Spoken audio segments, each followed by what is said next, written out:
Hello friends, இன்றைக்கி செட்டிநாட்டு பால் பணியாரம் செய்ய போகிறோம்.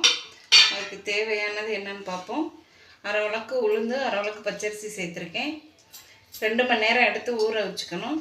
உலக்கு உளுந்து போட்டால் உலக்கு பச்சரிசி சேர்த்துக்கணும். சரிக்கு சரி போடணும் எதாக இருந்தாலும். சரி வாங்க, மாவு அரைச்சி எடுத்துருந்தோம். பணியாரத்துக்கு மாவு அரைச்சி எடுத்துக்கிட்டாச்சு. மாவு நல்லா நைஸாக அரைச்சிக்கணும். கொஞ்சம் உப்பு சேர்த்து அரைச்சிக்கோங்க, கொஞ்சமாக சேருங்க.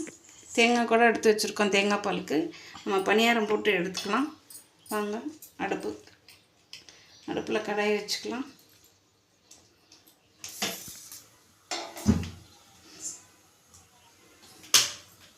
எண்ணெய் ஊற்றிக்குவோம்.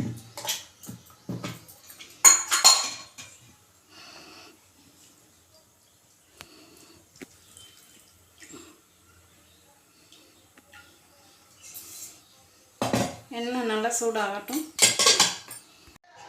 எண்ணெய் காஞ்சிடுச்சு. நம்ம பணியாரம் சின்ன சின்னதாக போட்டு எடுத்துக்குவோம்.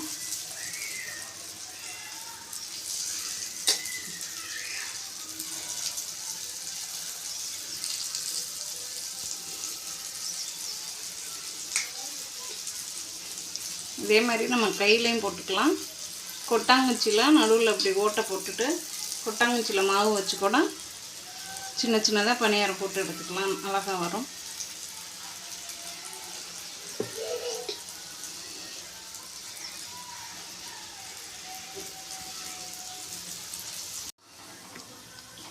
பணியாரம் வெந்துருச்சு, எடுத்துப்போம். இந்த மாதிரி சின்ன சின்னதாக எல்லா மாவையும் போட்டு எடுத்து வச்சுப்போம்.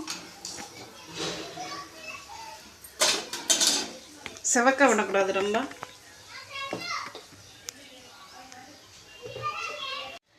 பணியாரம்லாம் சுட்டு எடுத்துக்கிட்டாச்சு. ரொம்ப செவக்க விடக்கூடாது. நம்ம தேங்காய் பால் ரெடி பண்ணுவோம்.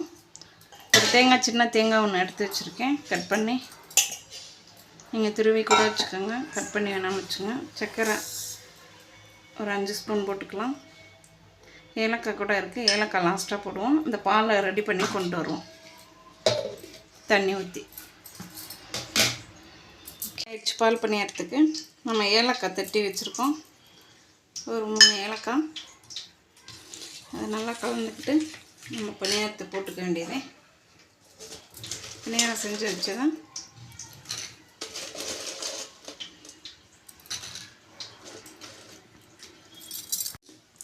பணியாரம் தேங்காய் பாலில் போட்டு வச்சோம். 10 நிமிஷம் ஆயிடுச்சு. நல்லா ஊறிடுச்சு. இனிமேல் வச்சு சாப்பிட்லாம். நம்ம நல்லாயிருக்கும். ஒரு தடவை ட்ரை பண்ணி பாருங்கள். செட்டிநாட்டு பால் பணியாரம் ரெடி.